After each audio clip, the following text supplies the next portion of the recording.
Ali, good to have you with us, Ali. Good day, John. Great to see you. Happy New Year. And really appreciate being on your show. Ali, Deputy Director of the NCRI US. What's the NCRI again? Well, National Council of Resistance of Iran is actually the parliament in exile of the Iran resistance. It's the alternative to the Iran regime. It has been formed since 1981. The goal is to replace the current theocracy with a secular, democratic, non-nuclear, non-belligerent republic form of government. It's led by a woman, Mrs. Mariam Rajavi, who's the president-elect of the NCRI. It has a 10-point platform for the future of Iran that says ballot box is the only criteria for legitimacy, no theocracy, no inheritance. It calls for the separation of religion and state, equality for men and women, freedom of religion, freedom of political parties, freedom of speech, free market economy, supporting peace in the Middle East, and a non-nuclear republic, Iran. This is the movement that has exposed much of the nuclear sites of Iran that triggered for the first time the inspections of the Iranian nuclear sites by the International Atomic Energy Agency, which is the UN nuclear watchdog, since 2002, and has been in the forefront of fighting against the terrorism of the Iran regime, their development of nuclear weapons, but also the movement acts as the engine for change in Iran. You show the protests, some clips of the protests that are going on right now in Iran, and this movement has been in the forefront of pushing for change, pushing for basically paying the price to stand up against the Ayatollahs. Tell me, in clear and no uncertain terms, what is the real opportunity for an Iranian, I don't know what you want to call it, revolution, changing their government, right? Changing of the guard, a coup. What are the real chances of that? I mean, I've had you on a long time. We get these protests once in a while, but nothing happens. The Ayatollahs are still in charge. I mean, what are the real chances of any kind of a regime change happening?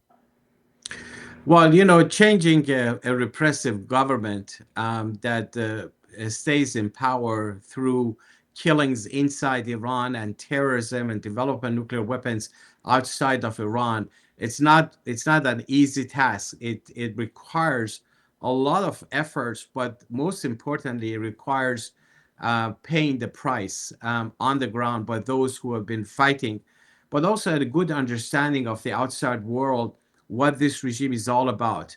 If you are a foreign nation related to Iran, you don't want to provide them with money and resources. You don't want to give them legitimacy.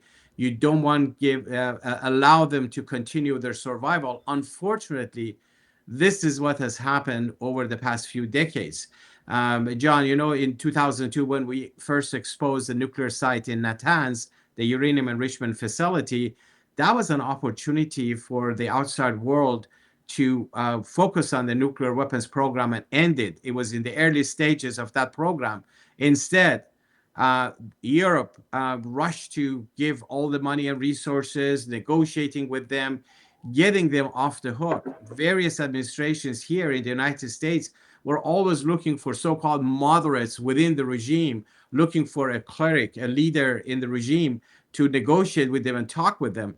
This is not a regime that you can negotiate with. They're all built on terrorism and killings inside Iran. So that approach by the international community has to change. But inside Iran, definitely the change has to come from inside Iran. And already there's been a big price paid by the people on the ground, by the organized force. The main opposition group that has been fighting them, the MEK, they are the main target of the killings of the regime, but the regime did not succeed in eliminating them and destroying them. They keep coming back, especially the younger generation. You see the streets, you look at the pictures, a lot of them are young people who are fed up. They see no future in this regime. I think a lot of vectors are now lining up. for change in the country. There's no So, guarantee, and Ali, it's look, I have you on a lot and I respect what you're doing, but from the outside looking in, this is just jumping up and down. Walk us through quickly, walk us through the details of what an overthrow of the Iranian Ayatollah government would look like how it would happen. well. First of all, for the overthrow of a repressive regime like the Ayatollahs in Iran, first you need to have the population on your side. Okay, that's most crucial. If the regime has popular support, Is the population on your side now? exactly. The population, the vast majority. Why I say that? Because you have seen several rounds of major uprisings in Iran since 2017 that engulf all 31 provinces, over 280 cities. So this regime does not have the population on its side. That's different. 20, 30 years ago, it was different. Now they're Okay, highly so they don't have the isolated. Number population. one. So the majority of Iranians want the Ayatollah government out. So what happens Absolutely. next? And the second element is needed is that the ruling government should face a situation to control the population, infighting, their inability to contain the population, whether it's economic problems or also the authority and control. That, in a good extent, is already there. Yeah, one of the reasons for these protests is the economic misery. Iran is a very rich country. We have the second largest oil and gas reserves combined in the world. Yet 80% of the population live below the poverty line. Where does the money go? It goes to these revolutionary guards, the repressive forces. So that you need to see Okay, them again, weakened. we get the problems. Okay, like I get all this, we get it. So the Ayatollahs don't have the populace. There's uprisings. Well, what do? Overrun the palace and throw them out? I mean, I'm trying to get to the bottom of Yes. what are we going to see that here's a regime change. Did they overrun the palace? Did they storm the gates? What happens? Well, in addition to all of that, you need to have an organized force on the ground, because the discontent of the population, though is absolutely necessary, is not enough. That organized force does exist both on the ground, but also in the forms of the parliament in exile. You need to have that force that has the vision on how to confront the So regime, you're that they talking wouldn't. about a revolutionary army to overthrow the Ayatollah government. Is that what I'm understanding? That's part of it, definitely. On the ground, whatever you want to describe it, those organized force that are confronting, and that organized force actually does exist. I mentioned the MEK, the Mujahideen Khalq, the main opposition to the Ayatollahs, which is part of the Parliament in Exile force. I'll show you. This is a book that you can see how thick it is. It has the names and particulars of the members of this movement who have been killed by the regime. 20,000 names and pictures are here So in look, this booklet. if the regime, if you've got a resistance and the regime has murdered 20,000 of the resistors, I mean, it's tough to be, it's tough to say, well, I'll sign up for that so I can be 20,001. I mean, this has been going on forever, and I'm getting frustrated because if you can tell, because we keep hearing this, nothing happens. And so there's a protest. Okay, it gets put down, and then the Ayatollahs go on and, bomb, bomb whoever they bomb in Yemen or whatever. So there's no change.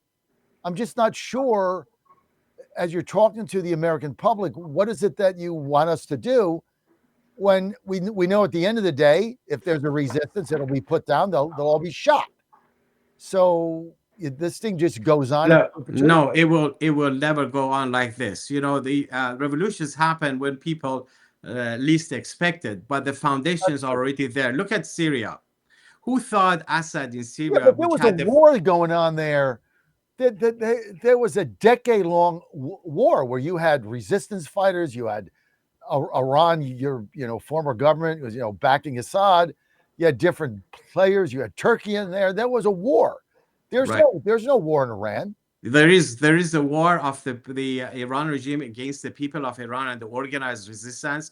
This movement I mentioned, I show you the pictures of those who have been killed by the regime, but they have a network on the ground. It's called the resistance units on the ground by the MEK. They are the ones who confront the Revolutionary Guards, who confront the regime on a day-to-day basis. They had several thousand acts of defiance and resistance against the Revolutionary Guards to show the population that this regime is not 10 feet tall. They want to create this perception, exactly as you were saying, that they have been in power for 4 decades and they're going to be in power for another decade, several decades. There's nothing you can do. That's not the correct perception of the regime. You remember how they were so boasting about their proxies in the region. All of those forces in less than a year or two were all gone or badly shattered. This is not the same regime that existed, just 5, 10 years ago.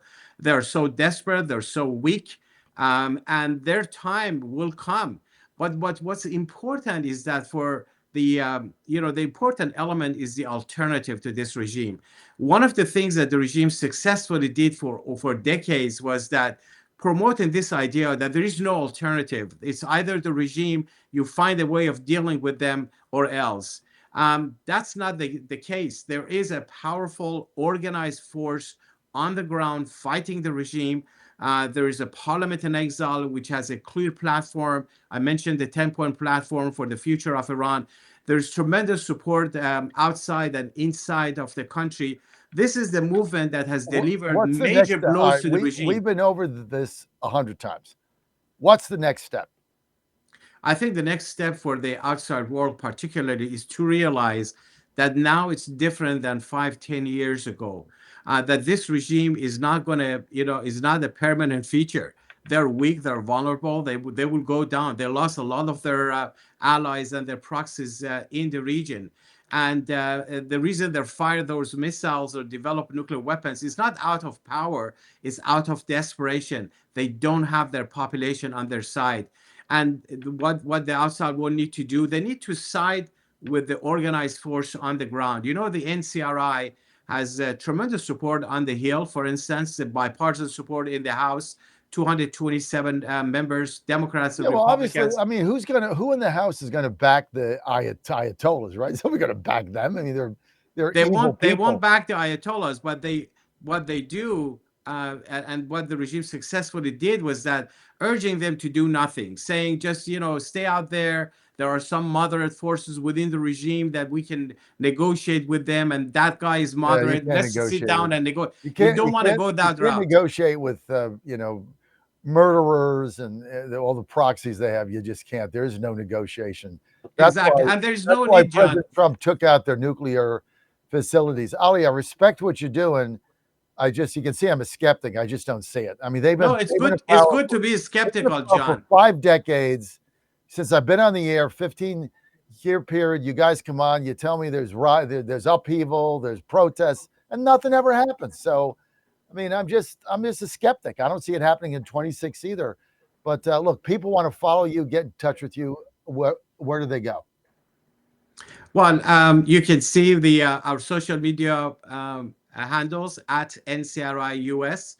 We're on social media on Twitter, Facebook, YouTube, Instagram, and also on our website, ncrius.org. And the important thing is that we're not asking for anyone for any foreign boots on the ground or appropriation of money, none of that. What is important is to realize that change is coming. Before the From Ayatollahs, within. There's no appetite right now in our movement for the U.S. to get involved in any more Middle Eastern protracted battles. there's no need for Zero. that. I mean, it's Absolutely. less than zero. So whatever change you're going to get there, you guys are going to have to do it yourselves. Do it from within, and I'm sure that the uh, American people outside of the fraudsters in Minneapolis will be very, very happy that you get regime change there and free your people. Ali, thanks for being with us. Quick word. Thank you so much, Always John. good to have you. Quick word from our Happy sponsors. New Year. Happy New Year too. Mark Mix next.